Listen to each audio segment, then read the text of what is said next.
Olá a todos! Meu nome é Leonardo e hoje eu vou falar sobre alguns métodos de ensino. Então, primeiramente, eu vou falar sobre o método Waldorf. Então, este método ele foi desenvolvido em 1919 pelo filósofo alemão Rudolf Steiner. Provavelmente deve estar errada essa pronúncia, porque eu não falo alemão. Então, esse método ele está presente em 60 países, com 88 escolas no Brasil, e ele também foi indicado pela Unesco, pela Organização das Nações Unidas para a Educação, a Ciência e a Cultura, como uma possibilidade de responder aos desafios educacionais na atualidade. Então, esse método ele preza pelo livre brincar, pela expressão artística e pelo contato com a natureza, e é fundamentada nos conceitos da antroposofia, que é a ciência que estuda o ser humano em seus três aspectos, sendo físico, espiritual e de alma. Ela é focada no desenvolvimento do ser humano, com o objetivo de formar pessoas que possam contribuir com a sociedade e que sejam livres, com pensamentos individuais e criativos, com sensibilidade artística, social e da natureza. Quanto às formas, não há salas com quadro branco e carteiras enfileiradas como nas salas de aulas comuns. Também não existem boletins, computadores ou aparelhos eletrônicos. E é dividida em períodos de 7 anos, onde um tutor acompanha as crianças nesse período de 7 anos. Então, na educação infantil, dos 0 aos 7 anos, o ambiente escolar ele possui cozinha e sala, sendo parecido com uma casa. E os brinquedos eles também são feitos de materiais naturais, como bonecas de pano e carrinhos de madeira, podendo ser construídos até pela própria criança.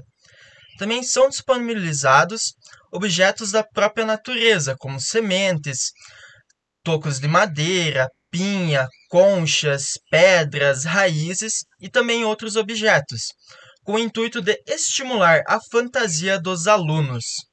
Também, como vocês podem ver aqui nestas fotos, por não existir carteiras enfileiradas, as crianças elas estão uma de frente com a outra, fazendo uma interação maior. O que é muito bom, porque a criança ela já vai estar interagindo com outras pessoas também. Agora irei falar sobre as condições prévias, que é o que o professor precisa. Então, o professor, neste método de ensino, ele não utiliza livros didáticos. E ele também aplica somente uma disciplina a cada 4 semanas, assim ficando mais fácil para os alunos fixarem os conteúdos, porque como trata o mesmo assunto a cada 4 semanas, o aluno ele consegue fixar melhor por estar sempre vendo o mesmo assunto diariamente. E também a avaliação é feita através de boletins descritivos, ou seja, avaliam as atividades diárias com o comportamento do aluno, a maturidade e o aproveitamento das aulas. E também, como foi dito anteriormente, um tutor acompanha a mesma turma durante 7 anos, dos 0 aos 7 anos, e dos 7 anos aos 14 anos é o mesmo tutor.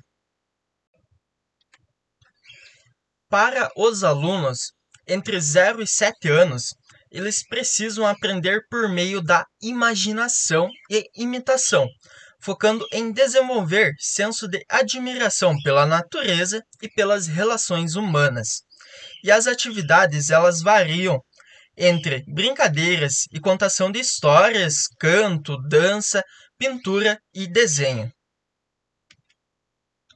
Após os 7 anos, os alunos eles são alfabetizados, onde eles não são reprovados em nenhum ano, pois o processo de aprendizagem de cada ano é respeitado em seu próprio ritmo, onde os conteúdos usados durante as aulas são aspectos legais da educação escolar e são elaborados para atender às mais variadas etapas do desenvolvimento do aluno, respeitando a aprendizagem de cada um.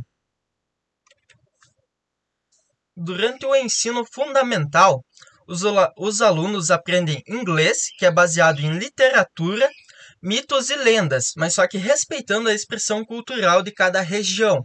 No caso, se tivesse um colégio desse com esse método de ensino aqui na região sul, ele estaria respeitando o folclore aqui da região, também os objetos da natureza daqui, como o pinhão, os animais como o gralha azul, e cada região ela vai ter a sua cultura respeitada.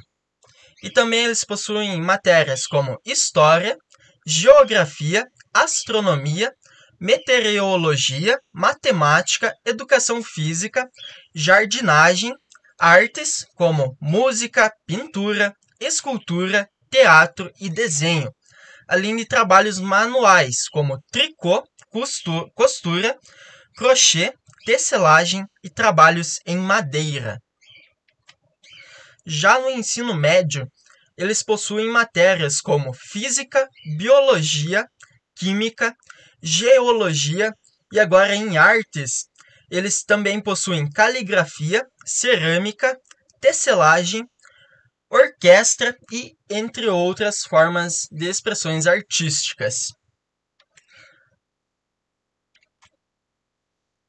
Na organização, os alunos eles não ficam presos em uma sala de aula, pois eles têm um espaço maior e mais contato com a natureza, com mais relacionamento entre os colegas e também com os professores.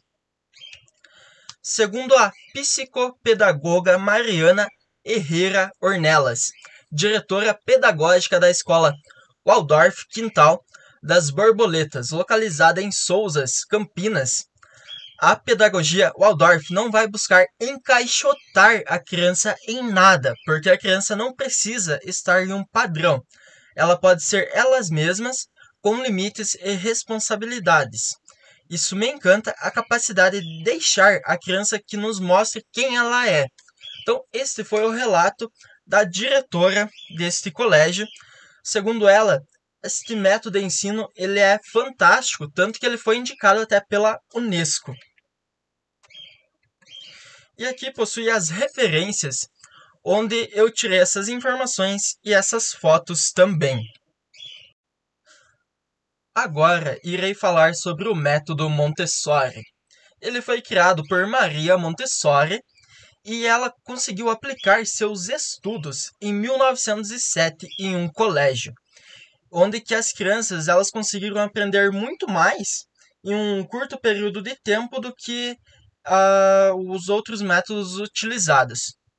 Ele é baseado na autoeducação, onde as crianças são capazes de aprender sozinhas, com a preparação de sala de aulas, como mesas e cadeiras mais baixas, e é confiado nas crianças que elas conseguem se desenvolver quase tudo de forma independente e livre, quase sem interferência do professor.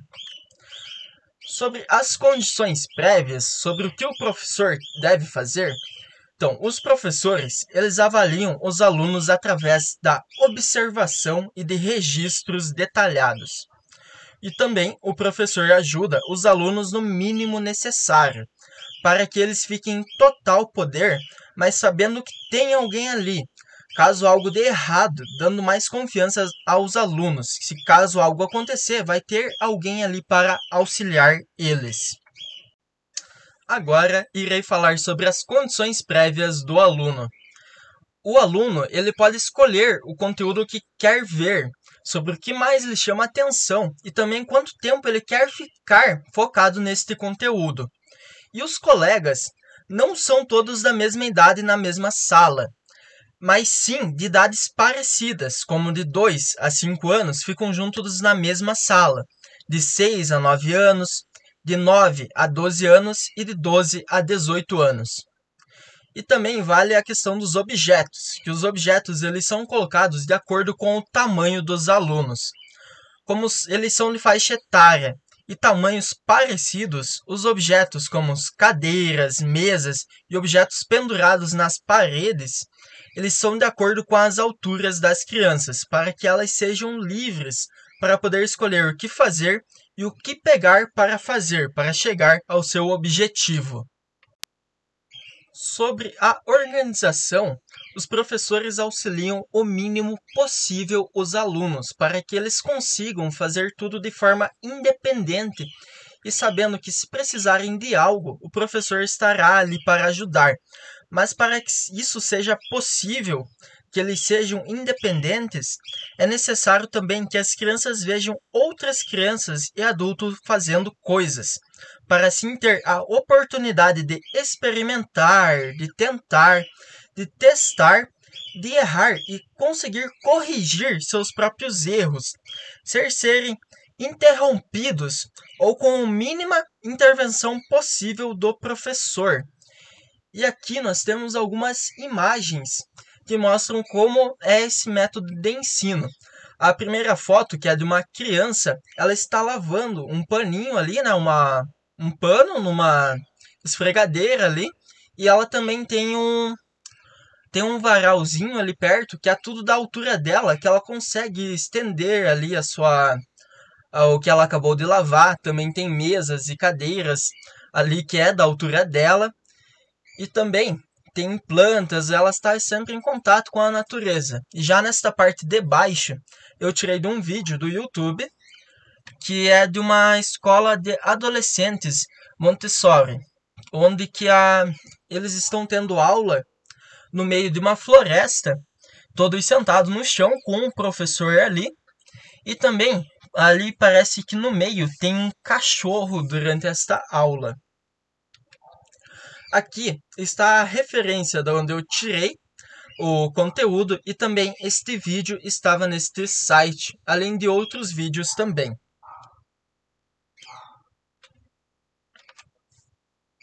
E agora eu irei deixar a palavra com o Leonardo Bonfante. Boa noite, então meu nome é Leonardo Bonfante. Eu vou falar um pouco referente ao método construtivista, certo? Então ele foi baseado na obra do Jean Piaget, certo? Essa metodologia, então, ela acredita que o conhecimento ele é adquirido por meio da interação entre o sujeito e o ambiente, certo? Então o aluno ele vai ser estimulado a conquistar sua independência, resolver problemas, elaborar hipóteses e levantar questões. Nos próximos slides eu vou estar mostrando um pouco, né, alguns pontos assim que seriam mais relevantes para que a gente realmente obtenha um ensino, né, construtivista, onde o aluno possa estar buscando seu conhecimento, possa estar indagando o professor, criticando, né, dentro de certos pontos, né, limites e tudo mais. A gente então teria, no caso, avaliações diferenciadas, né, que não seria no método padrão, né, por exemplo, passa determinado conteúdo, final do semestre, bimestre, final do tema, né, vai estar passando uma avaliação escrita para que avalie, né, se o aluno realmente aprendeu ou não. Por quê? Aqui a gente pode estar, por exemplo, o aluno, né, no dia da prova pode ter faltado, pode ter esquecido, pode ter dado um branco mesmo na hora da avaliação, né, ou pode estar muito nervoso, né, precisa realmente daquela nota. Isso tudo vai atrapalhar ali na hora de tomar a decisão da prova, né. Então, o método traz um meio que o professor, ao longo de suas aulas, vá avaliando o aluno, certo? Por exemplo, participação, por exemplo, como é que ele se comportou, né, durante todas as aulas da matéria e tudo mais. Nesse tipo de modelo, a gente vai ter uma interferência quase que mínima do professor, certo? Porque a gente vai fazer com que o professor, né, o método, ele fala que o professor ele tem que ser um motivador ou um mediador. Ele vai apresentar o conteúdo, ele vai mostrar o conteúdo, só que ele vai fazer com que o aluno fique instigado sobre aquilo, sabe? Então, para que o aluno realmente se interesse de buscar mais, para que ele consiga pesquisar sobre o assunto, né, se integrar sobre ele, né? A gente vai ter também, então, uma sala organizada em círculos, por exemplo, né, que é a ideia de que os professores não são detentores do conhecimento a serem disseminados aos alunos. Também se reflete na organização da sala de aula, certo? Então, se o professor ele não é o ponto central, né, do conhecimento, aqui a gente está trazendo, né, que o aluno seja o centro do conhecimento para que ele mesmo possa dar seus passos para buscar, né, realmente todas as informações fora da escola, teoricamente, né, ou dentro da escola, né, a partir de debates, críticas e tudo mais, conversas juntamente com o professor e seus colegas. A gente vai ter então, por exemplo, um outro ponto, né, que seria a gente ter menos alunos em sala de aula. Além de permitir que o professor acompanhe de perto cada aluno, compreenda suas necessidades e facilite sua formação. A experiência e a interação também devem ocorrer de forma que estimule e promova a descoberta do aprendizado, certo? Então aqui a gente pode ter vários exemplos, né? Por exemplo, um círculo, semicírculo, lagarta, plateia, grupos, né? Fazer com que os alunos conversem entre si, debatam entre si determinados assuntos, coloquem suas opiniões, né? Para que realmente se torne algo mais didático, né? Onde o aluno consiga estar presenciando realmente tal conhecimento. A questão da família e da escola, né? Então deve andar lado a lado em harmonia, compactuando um rumo semelhante da educação. É preciso conhecer e ser presente na escola dos filhos, para que possam ficar seguros sobre a educação escolar, bem como sobre a educação familiar, né? Então aqui até um dito, né, que muitos professores do ensino fundamental e médio falam, né, que escola não é lugar para se educar, né? Educação vem de casa. Mas aqui a gente está trazendo então que seria lado a lado, né? Você tanto é educado dentro de casa quanto fora de casa, né? Na questão da escola. Os pais devem estar acompanhando como é que está o estudo dos filhos, né? E tudo mais para estar... Caso queiram fazer uma crítica, né? Seja uma crítica construtiva e não seja algo banal assim, meu filho reclamou disso, reclamou daquilo, né? Possam estar realmente falando, mas por que ele reclamou? Será que é realmente problema do professor? Será que é meu filho que não está se dedicando? Seria mais nesse sentido. Então aqui a gente vai ter algumas formas de utilizar, né? Que a escola que optar por essa linha pedagógica, né, precisa sistematizar o aprendizado de maneira que o aluno realmente entre em uma jornada intelectual de construção do conhecimento, certo? Então aqui a escola vai ter que ter um pouco mais de dedicação, né, um pouco mais de atenção, digamos assim, para que fique em cima do aluno, por exemplo, né, e fale, então vai ser assim, assim você tem que fazer isso, isso, isso. Não seria bem assim no caso, né? Então a escola vai fazer uma disseminação dos conteúdos, vai fazer com que o aluno se interaja, né? Realmente crie vontade de aprender tal conteúdo, né? Só que para isso ele requer um outro tipo de organização, né? Que é caracterizado pela maneira como o sujeito da aprendizagem, né, se posiciona em relação ao outro para a compreensão de suas ações e tomada de decisão. Diferente das metodologias tradicionais, o ensino é percebido e realizado como um processo dinâmico, onde o aluno é o centro do processo da aprendizagem e individualidade de cada um é levada em consideração, certo? Então aqui a gente perde aquele modelo padrão, né? Por exemplo, todos enfileirados, sentados enquanto o professor fala, apresenta determinadas matérias, determinados conteúdos, onde o aluno, né, tem o centro do conhecimento, teoricamente falando, somente o professor. Não faz com que ele realmente tenha vontade de aprender fora, porque ele vai achar que o professor, teoricamente, sabe tudo, né? Então, requer um pouco mais de dedicação tanto dos professores, né? Como se é um método novo e tudo mais, né? Então, basicamente, o método construtivista seria isso. Se a gente pudesse estar, por exemplo, desempenhando esse método nas escolas, né? Muitos professores adotaram esse método, né? Então, utilizam dessa prática, né? Então eu acho muito válido você estar fazendo essa dinâmica dentro de uma sala de aula, certo? Aqui seria uma opinião pessoal, né? Mas então minha apresentação seria isso sobre o método